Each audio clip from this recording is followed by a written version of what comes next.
Hello friends, আজ আমরা short trick শিখবো এই শেপ। দেখো কি করে আমরা এই শেপ বের করব মুখে মুখে।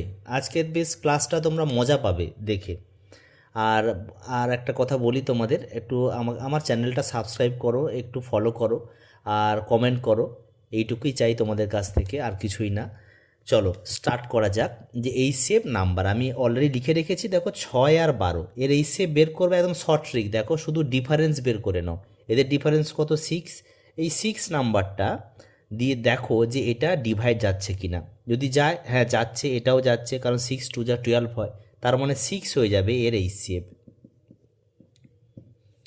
ঠিক আছে, এবার যদি আমি 3টে নাম্বার দেওয়া থাকে তখন কি করবে? দেখো একই নিয়ম, এটা থেকে দেখো 6, এখান থেকে এটা কত? 12। সবসময় খেয়াল করবে ছোট নাম্বারটাকে নেবে, বড়টা নয়, ছোট নাম্বার। তা ছোট নাম্বারটাকে নাও, ছোট নাম্বার দিয়ে দেখো সবাই কি ডিভাইড যাচ্ছে, যায়, তাহলে এটা হয়ে যাবে তাহলে তার এই শেপ হয়ে গেল। যদি 4টে নাম্বার দেওয়া থাকে তাহলে এদের দেখো ডিফারেন্স কত? একই নিয়ম, 30। এখান থেকে এটা 15, এখান থেকে এটা 10। এবার সবচেয়ে ছোটো নাম্বার বলেছি, তাহলে 10কে নেব।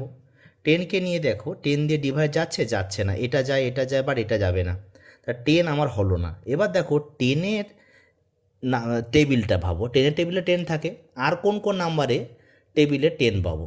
দেখো 5-এ পেয়ে যাই, 5 আর 2 আর 1। বোঝা গেছে? 5 আর 2 আর 1। 5-এর টেবিলেও 10 আছে, 2-র টেবিলে 1 টেবিল থাকবেই।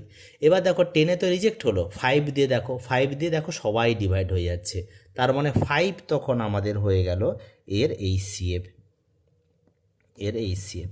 এখন তোমাদের মাথায় একটা কোশ্চেন আসতে পারে যে স্যার যদি 5 দিয়ে না যেত, যদি 2 দিয়ে না যেত, তাহলে কি হতো?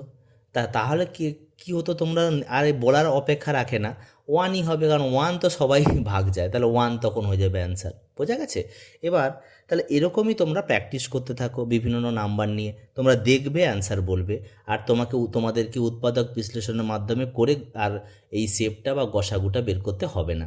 এভাবে তোমরা প্র্যাকটিস করতে থাকো বিভিন্ন রকমের ম্যাথ নিয়ে বা নিজে তৈরি করে। Thank you very much.